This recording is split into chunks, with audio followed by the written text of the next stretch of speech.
First reading comes from Isaiah chapter 2, verses 1 to 5. The word that Isaiah son of Amos saw concerning Judah and Jerusalem. In days to come, the mountain of the Lord's house shall be established as the highest of the mountains, and shall be raised above the hills. All the nations shall stream to it. Many peoples shall come and say, "Come, let us go up to the mountain of the Lord, to the house of the God of Jacob, that he may teach us his ways, and that we may walk in his paths." For out of Zion shall go forth instruction, and the word of the Lord from Jerusalem. He shall judge between the nations, and shall arbitrate for many peoples. They shall beat their swords into plowshares, and their spears into pruning hooks. Nation shall not lift up sword against nation, neither shall they learn war any more. O house of Jacob, come, let us walk in the light of the Lord. The second reading comes from Matthew, chapter 24, verses 36 to 44. But about that day and hour no one knows, neither the angels of heaven nor the Son, but only the Father. For as the days of Noah were, so will be the coming of the Son of Man. For as in those days before the flood, they were eating and drinking, marrying and giving in marriage, until the day Noah entered the ark. And they knew nothing until the flood came and swept them all away. So too will be the coming of the Son of Man. Then two will be in the field, one will be taken and one will be left.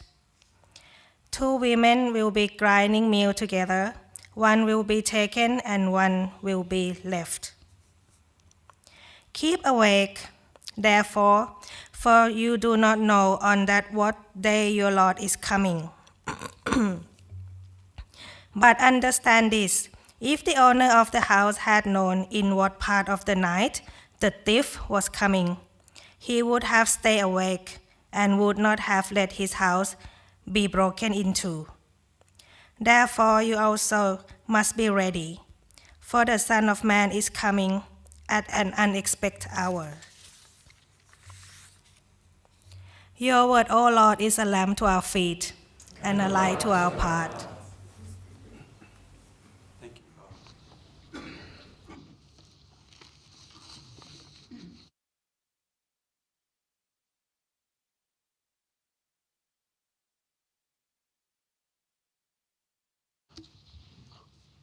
I'm never quite sure how to say at the start of a homily that I'm just ignoring most of the passage. But that's what I'm doing today. There's a couple of things I just want to lean into that I want us to focus on today in this period of Advent. And that is, I'm really encouraging us all to be awake. That's part of what Jesus is saying in the passage, in the Matthew passage, to be awake, to stay alert, to think, to act, to prepare. On another occasion, I'll talk about thieves in the night and that sort of stuff. But I'm not going to do that today. Because today what I want to do is I want to encourage us to be awake, to stay awake, to be ready, to be alert, to hope.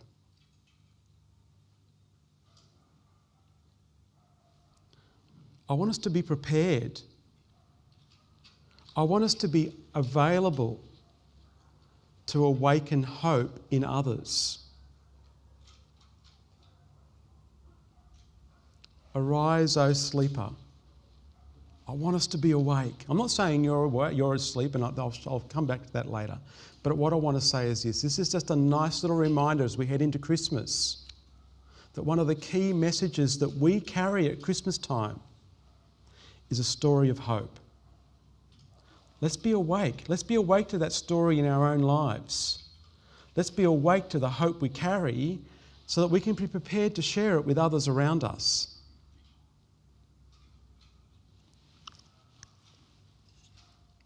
I'm going to get a couple of people to tell some stories this morning. So Jan, I'm going to get you to come first. Jan shared this story with me this morning when she arrived. So I want you to listen for where we're awake to hope. I was in an op shop on Friday and a young man came in. I'm not good at ages. He could have been 40 or 50 and he was looking for really big shoes, around about size 12. So I looked everywhere, couldn't find the right size shoes for him. And he said, I don't know, I have trouble with shoes. And I said, look, I've got a son and 2 grandsons. They all take 11 and 12 in a shoe. I said, I think it must be this generation. He said, I thought it might be because I'm overweight. And he had a huge big tummy as if he was about 9 months pregnant, and he had a T-shirt that didn't quite cover his tummy. He's standing there in front of me. He said, I've got 4 brothers. He said, we're all grossly overweight. He said, one has a lot of problems with his health. He said, and I've had a lot of hernias. He said, I've had an operation. He said, I've got a scar from one side to the other on my tummy, and I've got a couple of other hernias. I just dread having the operation. With that, he lifted his T-shirt right up to his shoulders and showed me his bare tummy and said, I've got a hernia here, would you like to feel it? And I said, oh no, thank you. Anyway, he went around and was looking, and he came to the counter and he had 2 hymn CDs. And he said, how much is that? And I said, look, we usually give religious material away, and I said, I'll let you have that for free. And he said, oh, that's so nice. He said, I came into an op shop years ago and I got a free Bible, and he said, I've still got that free Bible today. Yeah, thank you, Jan. Thank you, Jan. What a great story. Wendy, you're going to come and share a story for us too. Thank you.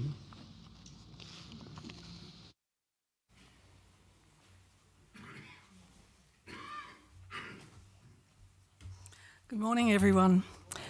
My story also comes from the op shop, and it happened the previous Friday. We were in the op shop, and a woman, lovely little lady in a veil hood, came in with 2 boys. And the boys were very active in the shop, and I was thinking, oh no, I have to look at these little guys. So I started talking to them and found out that they went to Corrimal Public School. One was in 6th class, one was in 4th class. The 6th class one was going to go to high school next year. And so we talked for a while, and the mother came up and I spoke to her, and she looked like she couldn't handle that. So the boys instantly started talking, and they sort of told their mother things and so forth. And then they said to me, she hasn't got a lot of English. And I said, does your mother know about our English classes at the church? They said, no, can you tell us about it? So I told her. So we had this 3-way conversation. I told the boys told the mum told the boys told me. And this went on for a while. And I thought, I'll talk to her about the English classes. So anyway, I talked to her about them, said what happened at English classes. And then I thought, no, I'm going to show her. So I said, come with me. So they came, we walked out, came round, I explained to her where the English classes went in and what time, and went out, and she said, the boys said, can I have your number? So I gave her my phone number thinking, oh, shouldn't do that, but never mind, I did. So anyway, I said, I've got to go back to the op shop because I'd left my partner sitting in the op shop working. And at that, she said, thank you. And she gave me the biggest hug, kiss on cheek. And I said, see you on Thursday. The boys said, see you on Thursday to her in Arabic. And I went back into the shop thinking, oh, that was really good. I was floating on air type of thing.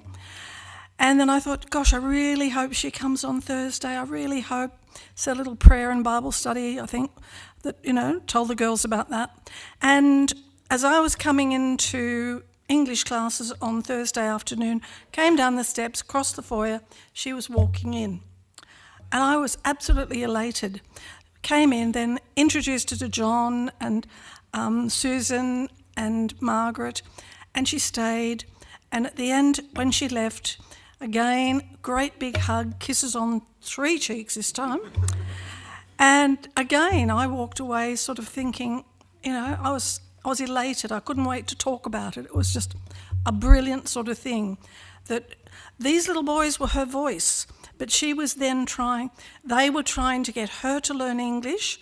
And they said to me, can she come every day? And I said, no, only Thursday. But it was seemingly opening a door for her and some hope that she would be able to sort of communicate better with the people around her. And again, the op shop had a lovely time. Thank you. Fantastic. Aren't they great stories? It's one of the privileges, yes, thank you to those that shared, thank you. It's uplifting for all of us.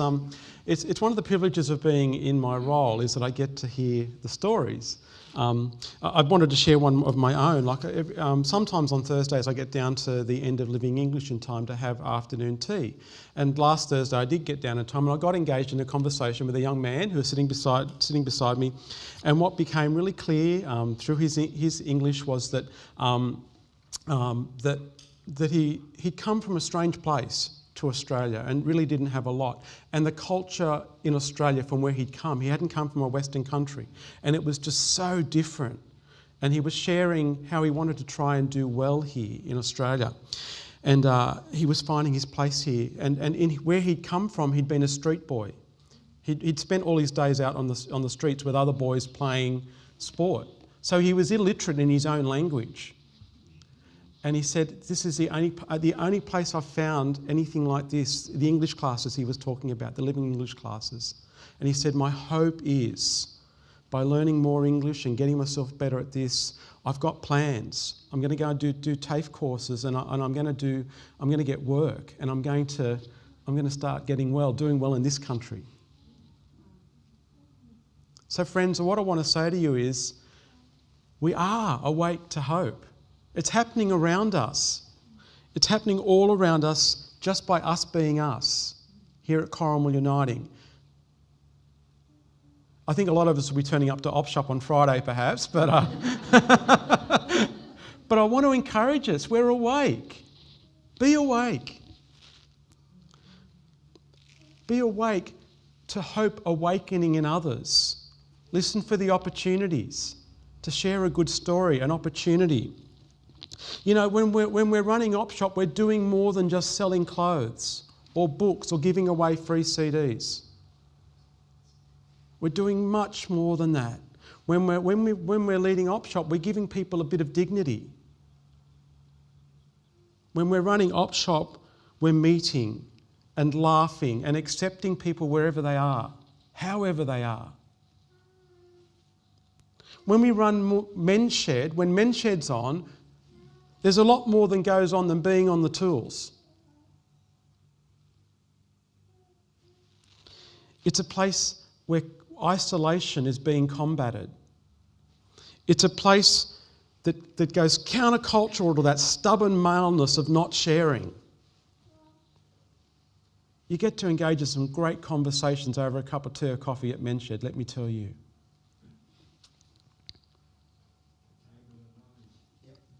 What was that, sorry? Table of knowledge. The table of knowledge, that's right. When Living English classes are going on, it's a lot more than just a class. We're offering people hope in a new place, with new skills. Skills that help set them up for the rest of their lives. And it's done in an open, gentle, loving, compassionate way. When we run Ends Meet, there's a lot more going on than food. I say to people, I mean, most people can find food anywhere these days. There's lots of places where you can get free food. But what makes food a meal is company, hospitality. So when we run community barbecue, when we run ends meet, that's what's going on. We're meeting people. We're offering a bit of hope. We're offering a bit of life. Friends, we're awake, and I want us to keep being awake.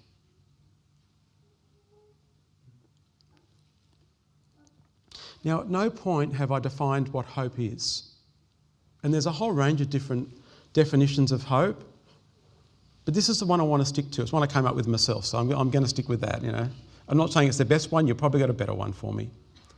But I really think that hope is anywhere you can see the possibility of life.